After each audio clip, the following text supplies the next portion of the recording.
15 আগস্টের এই দিনে 1975 সালের 15 আগস্টে আমাদের স্বাধীন বাংলাদেশের যিনি স্থপতি ছিলেন শেখ মুজিবুর রহমান, বঙ্গবন্ধু শেখ মুজিবুর রহমান, তিনি সপরিবারে নিহত হয়েছিলেন। সেটা একটা মর্মান্তিক ঘটনা। এটা নিয়ে অনেক রাজনীতি আছে, অনেক কিছু আছে। বঙ্গবন্ধু শেখ মুজিবুর রহমানের বিরুদ্ধে প্রধান অভিযোগ, উনি একটা ফ্যাসিবাদের শাসনের কায়েম করেছিলেন, যাত্রা শুরু করেছিলেন বাকশাল গঠনের মাধ্যমে। উনি দেশ স্বাধীনতার পর ঠিকভাবে দেশ চালাতে পারেননি, ওনার প্রশাসন খুবই খারাপ ছিল, দেশে দুর্ভিক্ষ হয়েছিল, এমনকি উনি মুক্তিযুদ্ধকে ঠিকমতো উপলব্ধি করতে পারেননি, কারণ উনি মুক্তিযুদ্ধের সময় পাকিস্তানের কারাগারে বন্দী ছিলেন। ওনার বিরুদ্ধে অনেকে এখন এমন অভিযোগও করেন যে উনি নাকি মুক্তিযুদ্ধ চাননি, উনি নাকি স্বাধীন বাংলাদেশও চাননি। এরকম অনেক অভিযোগ যারা মুক্তিযুদ্ধের বিরোধিতা করেছিল তারা ইদানিং বেশ করেন, এবং এগুলো নানা রকম রাজনৈতিক প্রশ্রয়ের কারণে ফুলে ফেঁপে উঠেছে, এবং অনেককে এগুলি বলতেও শোনা যায়। এগুলি বললে কোনো প্রতিবাদক কেউ করে না, এমন বাস্তবতা বর্তমানে বাংলাদেশে আছে। এগুলো নিয়ে আলোচনা করলে বিস্তর আলোচনা করা যাবে, কিন্তু তার কোনোটাই আমি যাব না। আমি কেবল কতগুলি বেসিক পয়েন্টে যাব। বেসিক পয়েন্ট হলো এই যে আমি ধরে নিচ্ছি উনি শাসন ক্ষমতা ভালোভাবে চালাতে পারেন না, ধরে নিয়েছি না। আমি নিজেও ওই সময় ছিলাম, আমার তো তখন আমি ক্লাস 8-এ পড়ি। যেমন সেই 8-এ পড়াকালীন আমি দেখেছি যে বঙ্গবন্ধুর দুর্ভিক্ষ আমাদের সংসারের উপর দিয়ে গিয়েছে, আমরা ভীষণ কষ্টের মধ্যে ছিলাম। কাজে ওনার কুশাসনের সাক্ষী খোঁজার জন্য আমাকে দূরে যেতে হয় না, আমি নিজেই তার সাক্ষী। কিন্তু তারপরেও, এত কিছুর পরেও তার সাজা নিশ্চয়ই তার শিশুপুত্রকে পাওয়ার কথা না। তার পুরো পরিবারকে নির্মমভাবে হত্যাকাণ্ডের মাধ্যমে তার সাজা দেওয়া যেতে পারে না। তার স্ত্রী, তার পুত্রবধূ, তার সন্তান, শিশু সন্তান, তার দুইজন পুত্র সন্তান, একজন শিশু সন্তান, এবং এরা সবাইকে সপরিবারে হত্যা করা এবং তার ঘনিষ্ঠ আত্মীয় স্বজনকে সপরিবারে নির্মূল করার যে নৃশংসতা, এটা পৃথিবীতে দ্বিতীয় আরেকটা আপনি দেখাতে পারবেন না। কিন্তু তার পক্ষেও কথা বলার মতো লোক আছে, এবং সে হত্যাকারীদেরকে নায়কে পরিণত করার প্রচেষ্টা কারো কারোর মধ্যে আমরা দেখি। সেটা নিয়ে একটা আলোচনা হলো, ওটা নিয়ে আমি আর কিছু বলতে চাই না। কিন্তু আমার বক্তব্যটা হলো এই যে যেদিন উনি মারা গেলেন, সেই 15 আগস্ট নিয়ে কী কী নাটক আমাদের এই জীবনে দেখতে হলো। এখানে একটা ঘটনা বলি, আমার ব্যক্তিগত ঘটনা। গতকালকে 14 আগস্ট ছিল, গতকালকে আমার জন্মদিন ছিল, মানে 14 আগস্টে আমার জন্ম হয়েছে। তো গত 17 বছর মানে আওয়ামী লীগের আমল, পুরো আমলে, এবং আওয়ামী লীগের ওই আমলে, মানে 96 থেকে 2001, আমার অনেক বন্ধুবান্ধব আমাকে বলতো যে গুলি তো আপনার কানের কাছ দিয়ে গেছে। বললাম যে কেন? ওইকে যদি আর একদিন পরে আপনার জন্ম হতো তাহলে তো আপনি আপনার জন্মদিনই পালন করতে পারতেন না। দেখুন, তথ্যটা কিন্তু আসলে ভয়ঙ্কর, শুনতে হাসি বলছি আমরা। বঙ্গবন্ধুর মৃত্যু হয়েছে 15 আগস্ট। এটা অবশ্যই একটা, আমার বিবেচনায় আমি মনে করি যে আমাদের এই ভূখণ্ডে এত বড় নৃশংস ঘটনা আর কখনো ঘটেনি, এটা আমি মনে করি পার্সোনালি। তো সেরকম নৃশংস ঘটনার দিনও তো এই পৃথিবীতে অনেক কিছু ঘটে, অনেক কিছু ঘটে পৃথিবীতে। ওই দিনও কারো আনন্দের দিন হতে পারে অন্য কারণে, কারো জন্ম হতে পারে ওই কারণে, ওই দিন সে জন্মদিন পালন করতে পারে। ওই দিন বঙ্গবন্ধুর মৃত্যু হয়েছে বলে কারো জন্ম হবে না, কেউ জন্মদিন পালন করতে পারবে না, এটা তো হয় না। কিন্তু আওয়ামী লীগের আমলে সেই জিনিসটা আমরা দেখেছি। অনেকে বলে থাকেন যে বেগম খালেদা জিয়ার জন্মদিন ছিল 15 আগস্ট, অনেকে বলেন এটা বানানো, অনেকে বলেন সত্য। আমার বিবেচনায় যদি এটা 15 আগস্ট ওনার বানানো জন্মদিন হয়, যদি সেই জন্মদিন উনি পালন করতে চান, আপনি বাধা দিবেন কোন আইনে, কোন বিবেচনায়? যদি কেউ একজন মহান নেতার মৃত্যু দিবসকে নিজের বানানো জন্মদিন হিসেবে উপস্থাপিত করে কেক কাটতে চান, যদি সেটা বানানো হয় তাহলে সেটা হবে তার সংকীর্ণতা। আর যদি তার জেনুইন হয় তাহলে তো আপনি এটা করতেই পারেন। কিন্তু আমরা দেখেছি যে আওয়ামী শাসন আমলে এটা নিয়ে তারা অনেক নাটক করেছেন। সেই নাটকগুলো এমন এক পর্যায়ে গিয়েছিল যে শেষ দিকে খালেদা জিয়া নিজের থেকে বিরক্ত হয়ে বলেছিলেন, যাক, আমার জন্মদিন তোমাদের পালন করার দরকার নেই। বিষয়গুলো খেয়াল করুন, মানে একটা ঘটনাকে, যে ঘটনা পুরো জাতির জন্য নির্মম, পুরো জাতির জন্য দুঃখের, সেই দিবসকে জোর করে দুঃখ পালন করানোর জন্য ওই দিন কারো কোনো আনন্দ করার নিষিদ্ধ হয়ে গিয়েছিল এই ভূখণ্ডে, সেটি কি স্বৈরাচারী আচরণ ছিল না? ছিল। আওয়ামী লীগের সমর্থকরা আমার সঙ্গে আমাদের কথা দুঃখিত হতে পারেন, কিন্তু এটাই বাস্তবতা। আমি তখন জনকণ্ঠ পত্রিকায় চাকরি করতাম একবার, আমি বলি আপনার এটা সম্ভবত 98 সালে।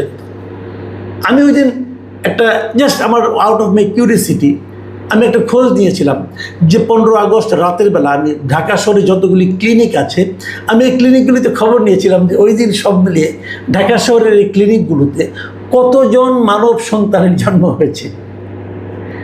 এটা প্রায় কয়েকশো ছিল। তা আমি একটা ফিগার পেয়েছিলাম এবং ওই সময় আমি একটা অদ্ভুত একটা দৃশ্য জানতে পেরেছি। সেটা হলো যে অনেক সন্তান সম্ভবা মা অথবা পিতা পরিবার তারা বলেছিল যে 15 তারিখে যদি বাচ্চা জন্ম হওয়ার কথা থাকে সম্ভব হলে একদিন আগে নিয়ে আসেন, ওই দিন নিয়ে আসলে আমি বাচ্চার জন্মদিন পালন করতে পারবো না। দেখুন এই ধরনের ঘটনাও এই দেশে ঘটেছে। তার ফলটা কি হয়েছে? ফল হয়েছে যে যখন ওই সরকারের পতন হয়েছে, যখন নতুন সরকার এসেছে, তখন 15 আগস্ট এটা একটা নিষিদ্ধ দিবসে পরিণত হয়েছে। আমরা দেখেছি, আমি যখন টেলিভিশনে চাকরি করতাম দেখতাম আগস্টের 1 তারিখ থেকে শোকের মাস এভাবে পুরো আগস্ট জুড়ে ওই টেলিভিশনের পর্দার মধ্যে একটা পপ আপ ঘুরতে থাকতো। এখন কোথায় সেই টেলিভিশনগুলি? আছে, সেই টেলিভিশনের মালিকরাও আছেন, কিন্তু এখন আর 15 আগস্টের প্রতি সেই শ্রদ্ধা কারো দেখি না। তাহলে ওই শ্রদ্ধাটা ছিল বানানো, ওই শ্রদ্ধাটা ছিল লোক দেখানো। ওই শ্রদ্ধাটা যদি লোক দেখানো হয়, এখন যে অশ্রদ্ধা দেখাচ্ছেন এটাও কি লোক দেখানো নয়? যদি আমি বলি আপনারা এটা যে এখন দেখাচ্ছেন না, তার পেছনে আপনাদের মতলব কাজ করছে, এবং সেই মতলব হলো বর্তমান সরকারকে খুশি রাখা। অন্তর্বর্তী সরকারকেও খুশি রেখেছেন, এই সরকারকেও খুশি রাখতে চাচ্ছেন। আমার প্রশ্ন, অন্তর্বর্তী সরকার ছিল একটা প্রতিহিংসাপরায়ণ সরকার আমার বিবেচনায়। তারা ওই 15 আগস্টকে, বঙ্গবন্ধুকে, সব আওয়ামী লীগকে, এদের বিরুদ্ধে এক ধরনের প্রতিহিংসামূলক আচরণ করতেন। সেই আচরণ বর্তমান সরকারের মধ্যে আমাদের দেখতে হচ্ছে কেন? এটা আমার একটা বেসিক প্রশ্ন। দেখুন, এর আগে গতবারের যে অগাস্ট মাস, 2025-এর যে অগাস্ট, সেদিন এই 32 নম্বরকে কেন্দ্র করে অনেক কিছু ঘটেছে। অন্তর্বর্তীকালীন সরকারের আমলে 32 নম্বরকে ভেঙে ফেলে মাটির সঙ্গে গুঁড়িয়ে দেওয়া হয়েছিল। কারা করেছিল? সরকার না। কারা করেছিল? কতগুলো দুষ্কৃতকারী করেছিল। তাদেরকে থামানোর চেষ্টা সরকার করেনি, সরকার সেটা হতে দিয়েছে। এবং আমি তো মনে করি সরকারের প্রশ্রয় কেবল নয়, সরকারের সহযোগিতা সেটা সম্ভব হয়েছিল। তা নাহলে সেখানে ওই বুলডোজার কে এনেছিল? সরকারই বুলডোজার সাপ্লাই দিয়েছিল বলে আমার ধারণা। তো সেটাকে ভেঙে দেওয়া হলো। এবার আমরা কি দেখলাম? এবার আমরা দেখলাম যে 32 নম্বরের আশেপাশে কাউকে যেতে দেওয়া হয়নি। 32 নম্বরের প্রবেশ পথের সামনে যে রাস্তাটা, সে দেখুন 32 নম্বরে কিন্তু কিচ্ছু নেই, ওটা মাটির সঙ্গে গড়িয়ে দেওয়া হয়েছে। তারপরও বঙ্গবন্ধুর অনেক ভক্ত আছেন যারা সেখানে ওনাকে স্মরণ করে সেখানে যান, যে একজন ফুল দিতে চেয়েছিলেন, কাউকে ঢুকতে দেওয়া হয়নি, আটকে রাখা হয়েছিল। এবং একজন গিয়েছিলেন, তাকে গ্রেপ্তার করা হয়েছে। আজকে প্রথম আলো একটা নিউজ পড়লাম যে ধানমন্ডি 32 নম্বরে শ্রদ্ধা জানাতে গিয়ে গ্রেপ্তার যুবক কারাগারে একজন গ্রেপ্তার করা হয়েছে, তারপর তাকে কারাগারেও পাঠিয়ে দেওয়া হয়েছে। আমি নিউজটা একটু আপনাদেরকে পড়ে শোনাতে চাই। যেটা হয়েছিল, রাজধানী ধানমন্ডি 32 নম্বরে বঙ্গবন্ধুর প্রতি ফুল দিয়ে শ্রদ্ধা জানাতে এসে গ্রেপ্তার হওয়া অর্ণব দাসকে, তার বয়স 32, কারাগারে পাঠানোর আদেশ দিয়েছেন আদালত। শনিবার বিকেলে শুনানি শেষে ঢাকা মেট্রোপলিটন ম্যাজিস্ট্রেট আরিফুল ইসলামের আদালত এই আদেশ দেন। তারপরে এখানে বলা হচ্ছে যে সে কীভাবে গিয়েছিল। আজ সকাল 10টার দিকে অর্ণবকে আটক করা হয়। ওই যুবক কার্যক্রম নিষিদ্ধ যুবলীগের সক্রিয় কর্মী বলে পুলিশ দাবি করে। পুলিশ দাবি করছে, কিন্তু ওই যুবক বলছে এরকম জানা যায়নি।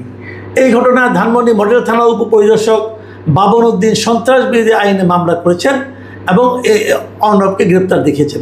দেখুন, একটা কথা আপনি আমাকে বলুন, একজন লোক এক নেতার প্রতি, একটা রাজনীতির প্রতি তার এক ধরনের শ্রদ্ধাবোধ প্রকাশ করতে যে তিনি কিছু ফুল নিয়ে গেছেন সেখানে শ্রদ্ধা দেখাতে, এটাকে অপরাধ বিবেচনা করা হচ্ছে।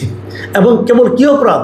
এটা সন্ত্রাসী কর্মকাণ্ডের মধ্যে পড়ে এই অপরাধটা।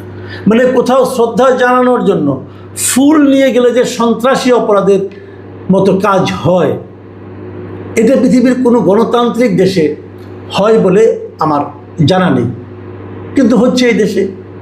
হওয়াচ্ছে এই সরকার, আমরা কি বলবো? আমরা কি এটা গণতান্ত্রিক আচরণ বলবো? দেখুন, এটা হলো কি বাস্তবতা। এই বাস্তবতাকে মেনেই আমাদের এখন কাজ করতে হচ্ছে। আমি মনে করি আমরা এই দেশে গণতন্ত্র প্রতিষ্ঠার জন্য সংগ্রাম করেছিলাম। সরকারে যারা আছেন তারাও সে আন্দোলনে ছিলেন, আমরাও সে আন্দোলনে ছিলাম। কিন্তু সে আন্দোলনের অর্থ এই না যে আপনারা একজন লোক ফুল নিয়ে কোথাও যাবে, কারোর প্রতি শ্রদ্ধা দেখাবে। ধরেন আপনার ফ্যামিলির একজন লোক, সে মারা গেছে, তার কবরে আপনি ফুল নিয়ে যাচ্ছেন, তার প্রতি শ্রদ্ধা জানাতে তার বাড়িতে আপনি ফুল নিয়ে যাচ্ছেন, সে যেখানে কাজ করতো থাকতো সেখানে আপনি ফুল নিয়ে যাচ্ছেন, তার জন্য দোয়া করছেন। অন্যায়? এটা কি সন্ত্রাসী কর্মকাণ্ডের পর্যায়ে পরে আপনারা ফেলছেন? কেন ফেলছেন?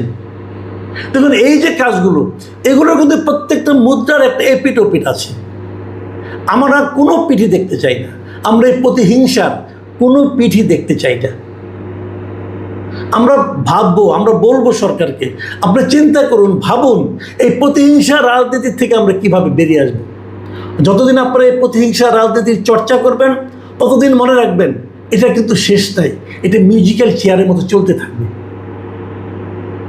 প্রিয় দর্শক, এটা নিয়ে কথা বললে অনেক বলা যায়, আর বলবো না।